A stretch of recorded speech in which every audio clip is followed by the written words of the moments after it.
सीधा दिल्ली लेकर चलेंगे। मुख्यालय पहुंचे हैं अमित शाह। दिल्ली में बीजेपी के मुख्यालय में बैठक चल रही है। आपको बता दें संगठन स्तर की बड़ी बैठक है ये, और अभी अभी दाखिल हो रहे हैं। यहाँ पर आप देख सकते हैं तस्वीरों में अमित शाह पहुंचे हैं। कल भी बैठक में शामिल हुए और देखिए कल एक लंबा मैराथन बैठक चली और आज बैठक का दूसरा दिन है।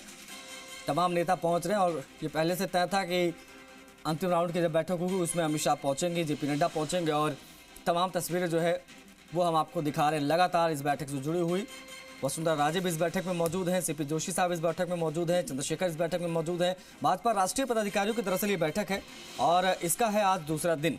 10 बजे से 11:30 बजे के बीच में पहला सेशन चला, 11:30 के बाद दूसरा सेशन शुरू हुआ जो चल रहा है। आपको बता दें कि बैठक में अमित शाह जब पहुंचे उस वक्त की तस्वीर हमने आपको दिखाई। भाजपा राष्ट्रीय पदाधिकारियों की बैठक का आज है दूसरा दिन। बैठक के दूसरे दिन सुनील बंसल, विनोद तावड़े का भी सेशन प्रेजेंटेशन लोगों ने दिया है और तरीका बताया है विनोद तावड़े ने, जैसे बूथ स्तर पर किस प्रकार से मैनेजमेंट किया जाए, किस प्रकार से जीत के लिए रणनीति बनाई जाए। विश्वकर्मा योजना को लेकर भी बैठक में एक सेशन रखा गया। इस प्रकार की जो चीज़ें हैं वो नज़र आ रही हैं। दिल्ली से ये तमाम जानकारियाँ हम आप तक पहुँचा रहे हैं। राजस्थान, मध्य प्रदेश, छत्तीसगढ़ के अध्यक्ष रिपोर्ट पेश करेंगे।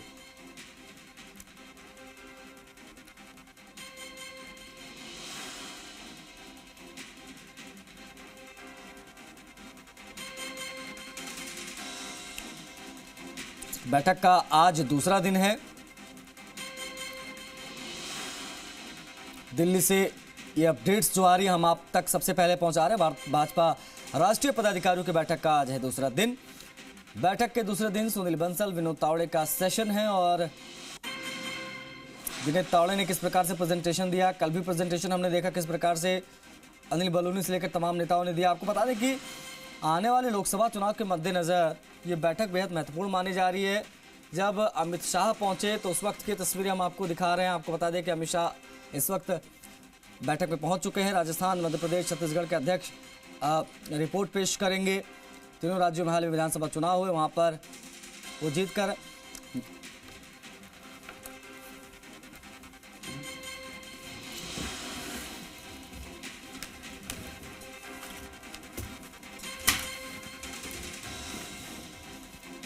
निजाम हमारे सहयोगी ज्यादा जानकारी के साथ सीधा लाइव कनेक्ट हो रहे, रुक करेंगे निजाम का। निजाम, अमित शाह पहुंच चुके हैं, कुछ देर पहले तस्वीरें हमने देखी। दूसरे दिन की बैठक का कौन सा सेशन चल रहा है, क्या अपडेट्स निकलकर सामने आ रही है और किस प्रकार का प्रेजेंटेशन जो तमाम प्रदेश अध्यक्ष हैं वो देने जा रहे हैं?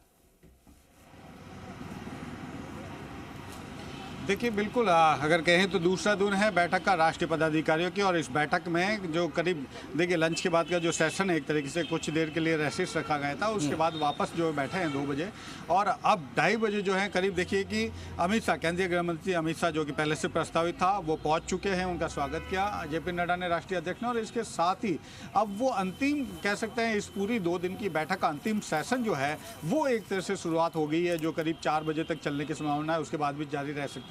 लेकिन इस बैठक में सबसे महत्वपूर्ण बात अब लोकसभा चुनाव को लेकर जिस तरीके से कल दिन भर जो चर्चा हुई और आज दिन भर जो अलग अलग सत्र, जगह से 2 सत्र आयोजित हुए हैं अब तक, सुबह 10 बजे से 11:30 बजे और 11:30 बजे से 1:30 बजे तक का जो सत्र रहा, उसमें अलग अलग रिपोर्टें पेश की गई। किस तरीके से सोशल मीडिया यूज करना है, किस तरीके से साथ ही नमो ऐप के बारे में जानकारी दी गई, अगर विश्वकर्मा जो योजना है उसके बारे में चर्चा की गई, साथ ही बूथ स्तर पे किस तरह से मैनेजमेंट करना है उसके बारे में जो है अलग अलग जो कह सकते हैं महासचिवों ने जानकारी दी।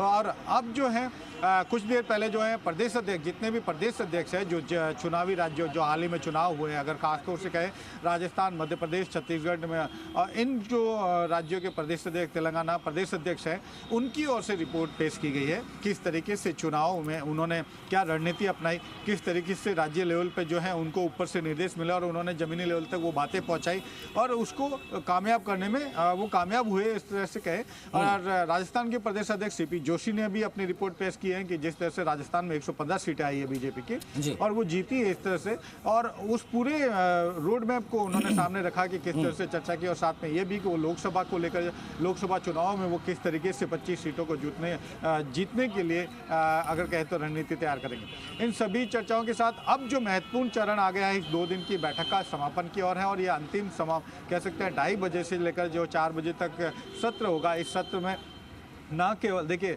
केंद्रीय गृह मंत्री अमित शाह, उनके साथ ही जो BL संतोष है और राष्ट्रीय अध्यक्ष JP नड्डा, ये तीनों जो हैं पूरे सभी राष्ट्रीय पदाधिकारियों को संबोधित करेंगे और आगामी चुनावों को लेकर एक तरह से कहें अपनी रणनीति सामने रखेंगे और साथ ही उनको दिशा निर्देश देखेंगे कि सभी जो संगठन के अलग अलग मोर्चे हैं उनके जो राष्ट्रीय अध्यक्ष हैं उनके भी अब इसी सेशन में जो है उनसे भी बातचीत की जाएगी और उनके भी उनसे बात ली जाएगी, उनका फीडबैक लिया जाएगा और इसके साथ ही उन्हें आगे के लिए निर्देश जारी किए जाएंगे कि आखिर लोकसभा चुनाव तक वो किस तरीके से संगठन को है मजबूत करेंगे, किस तरह से संगठन जो है लोकसभा चुनाव की तैयारियां करेगा।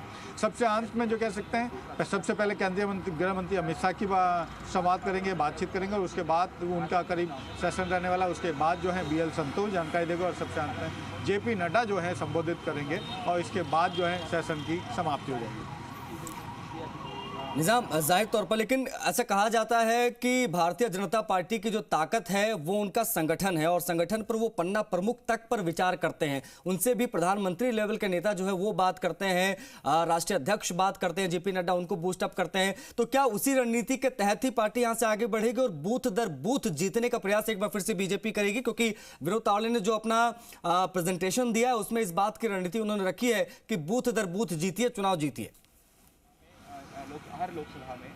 और वो जिम्मेदारी भी बेशक देखिए कि देखो बीजेपी का सबसे बड़ी अगर कहें कि पिछले कुछ 2 दशक में अगर देखें तो बीजेपी ने अपने संगठन को बेहद मजबूत किया है और यही वो उनकी रणनीति का हिस्सा है कि संगठन को सर्वोपरि रखा जाए, मजबूत किया जाए। और ये नजर आता है 3 राज्यों के चुनाव में भी, जब जीत के बाद उन्होंने जो है कह सकते हैं चौंकाने वाले मुख्यमंत्रियों के चेहरे सामने किए, यानी कि एक नई पौध खड़ी कर दी है उन्होंने लीडरशिप में। इसी तरीके से अब जो है लोकसभा चुनाव, ये भी जानकारी निकल के सामने है कि करीब 100 से 150 के बीच में जो युवा कह सकते हैं युवा को टिकट मिल सकते हैं, युवाओं को टिकट देंगे ताकि जो एक नई जो पौध है कह सकते हैं चुनाव में लीडरशिप की वो सामने आ सके। और इसके साथ ही जमीनी लेवल पे जो है बीजेपी को किस तरह से लंबे समय के लिए स्टे किया जाए, उसको बनाकर रखा जाए, उसको मजबूत बनाकर रखा जाए। तो इसके लिए जरूरी है कि बूथ मैनेजमेंट, जिस पे कह सकते हैं विनोद तावड़े ने एक अलग से सेशन में पूरा बात रखी है, तरुण चुग ने अलग अलग मुद्दों पर बात रखी है अपनी। तीनों महासचिवों को जिम्मेदारी दी गई थी कि वो अलग अलग बिंदुओं पर जो है अपना प्रेजेंटेशन दे और उन्होंने दिया भी, और जिसके साथ ही जो प्रदेश अध्यक्ष थे चुनावी राज्यों के उन्होंने दिया। अब जो सबसे महत्वपूर्ण बात जो कही आपने कि जिस तरह से बूथ मैनेजमेंट, ये सबसे महत्वपूर्ण पॉइंट होता है चुनाव के दौरान। जब बूथ पे अगर आप कार्यकर्ता नहीं हो, अगर बूथ पे आपका पदाधिकारी नहीं हो, तो वो जो वोट, देखिए कि एक बात कहावत है हमेशा कि अगर आंधी चल रही हो तो जो अगर साइकिल के टायर में हवा भरनी हो तो आपको उसके लिए पंप लगाना ही पड़ेगा। तो वैसे ही है, अगर आपके पक्ष में माहौल है फिर भी अगर आपको वोट लाने हैं तो वोटर को आपको उस बूथ तक ले जाना होगा। और ये बीजेपी बहुत अच्छे से कह सकती है, समझती है, और इसी पे वो उनका केंद्र है कि अगर भले ही हमारे पक्ष में माहौल हो, लेकिन अगर मतदाता को जब तक उस बूथ तक लेकर नहीं गए और हम हमारे पक्ष में मतदान नहीं करवाया गया, तब तक अगर वो आंधी है, अगर हमारे पक्ष में माहौल भी है तो भी उसका कोई फायदा नहीं होगा। और यही जो है सबसे बड़ा बूथ मैनेजमेंट का फंडा जो है विनोद तावड़े ने पेश किया कि किस तरीके से बूथ पे जो है मतदाताओं को वहाँ तक पहुँचाया जाए और हमारे पक्ष में मतदान करने की अपील की जाए या उनको हमसे जोड़ा जाए। ये एक महत्वपूर्ण जो कह सकते हैं विनोद तावड़े ने पेश किया। अब जो है सभी प्रदेश अध्यक्ष अपनी बात रख चुके हैं, तो अब महत्वपूर्ण जो इस पूरे 2 दिन की बैठक का हिस्सा है वो यही कि अब केंद्रीय गृह मंत्री अमित शाह आगामी लोकसभा चुनाव को लेकर, अगर कहें अयोध्या मंदिर को लेकर, अयोध्या मंदिर की प्राण प्रतिष्ठा को लेकर, इन सभी बिंदुओं पे जो है अगले कुछ देर में कह सकते हैं वो सभी को संबोधित करेंगे। अपने उस सेशन में इन राष्ट्रीय पदाधिकारियों को संबोधित करेंगे ताकि वो जो मैसेज यहाँ से दिया जा रहा है वो नीचे लेवल तक, बूथ लेवल तक, गाँव लेवल तक, पंचायत लेवल तक अपने पदाधिकारी निजाम देखिए, विकसित भारत की बात बीजेपी कर रही है लगातार कि 47 तक भारत को विकसित बनाना है और इसी एजेंडे के साथ बीजेपी जो है आगे बढ़ रही है। राम मंदिर के विषय को बड़े तरीके से दिखाया जा रहा है, इसको प्रेजेंट किया जा रहा है और पूरे देश की निगाहें प्राण प्रतिष्ठा के कार्यक्रम पर टिकी रहे, ये फोकस है बीजेपी की। लेकिन इन सबके बीच में 3 राज्यों में बीजेपी ने जीत दर्ज की है, छत्तीसगढ़, MP और राजस्थान में। अब ऐसे में जिस मोमेंटम के साथ पार्टी ने यहां पर जीत दर्ज की है, क्या इन राज्यों में उसी मोमेंटम के साथ आगे बढ़ेगी या रणनीति में कुछ बदलाव किया जाएगा? क्योंकि लोकसभा चुनाव में एक अलग पैटर्न पर वोट पड़ता है, तो क्या कुछ बदलाव देखने को मिल सकते हैं राज्यों में स्ट्रेटजी में? देखिए आशीष, आपने बेहद सही बात कही है कि 3 बिंदु जो मुख्य तौर से अगर कहें तो ये यही है। पहला, जैसे कि एक कहते विकसित भारत का जो संकल्प और विकसित भारत के एक परिदृश्य इमेजिनेशन के साथ आगे चलकर कि जिस तरीके से देखिए पीएम मोदी जब सत्ता में आए थे तो उन्होंने सबसे पहले ही विकास को एक मुद्दा बनाया था और अब विकसित भारत को मुद्दा बनाया जा रहा है। यानी कि इस 10 सालों के बेस के आधार पे कि विकसित भारत पूरी दुनिया में हम कैसे आगे बढ़े और किस तरह से रहे, तो इससे पब्लिक को जोड़ा जाए। ये विकसित भारत केवल बीजेपी का नहीं रहे संकल्प अभियान, बल्कि उससे पब्लिक जुड़ जाए और पब्लिक का सेंटिमेंटल उस पॉइंट के साथ जुड़ जाए, इस मुद्दे से जुड़ जाए, जिससे कि वो वोट में कन्वर्ट हो जाए, पहली बात। दूसरा, जो कह सकते हैं अयोध्या मंदिर है, अयोध्या मंदिर की प्राण प्रतिष्ठा समारोह को इस स्तर पर ऊंचाइयों पर ले जाए जाए। गांव-गांव में कह सकते हैं भजन आयोजित किए जाएंगे, जबकि अभी आप देखिए कि कार्यक्रम आयोजित हो रहे, कार्यक्रमों की एक रूपरेखा सामने आ रही है। यानी कि एक बड़े स्तर, जो उसके सहयोगी संगठन है, आरएसएस कहें और साथ ही वीप कहें, बजरंग दल कहें, वो उनको भी एक उनके साथ मिलकर एक जमीनी लेवल पर इस तरीके के कार्यक्रम आयोजित किए जाएंगे। जैसे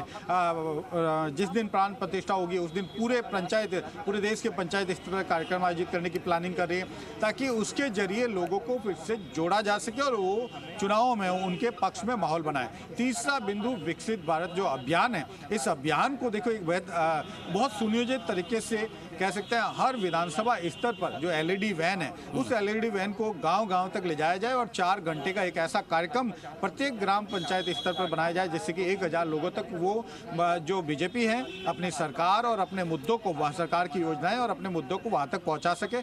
चौथी चीज जो कल पीएम मोदी ने बैठक के दौरान संबोधन के दौरान कही थी कि उन्होंने कहा था कि युवा, महिला, गरीब, इन लोगों के बारे में बात करनी है, ज्यादा से ज्यादा इन लोगों को अपनी तरफ मोड़ना है। ये उन लोगों जो पीएम मोदी की जो बात कही थी, उन चीजों को वो आगे बढ़ाना चाहते हैं, जिसके कि उनको लोकसभा चुनाव में फायदा हो सके। खास तौर से देखिए युवा और महिला ये पूरी तरह से टारगेट रहेंगे बीजेपी के लोकसभा चुनाव के लिए, और इसके तहत जो है ना केवल युवाओं को बल्कि महिलाओं को 100 से 150 के बीच में जो युवा और महिलाएं हैं और सभी को मिक्सन करके कह सकते हैं टिकट वितरित करेगी। जाहिर तौर पर ये बेहद महत्वपूर्ण एजेंडे आपने जो है वो दर्शकों के सामने रखे। बहुत शुक्रिया आपका निजाम, इन तमाम महत्वपूर्ण जानकारी को साझा करने के लिए।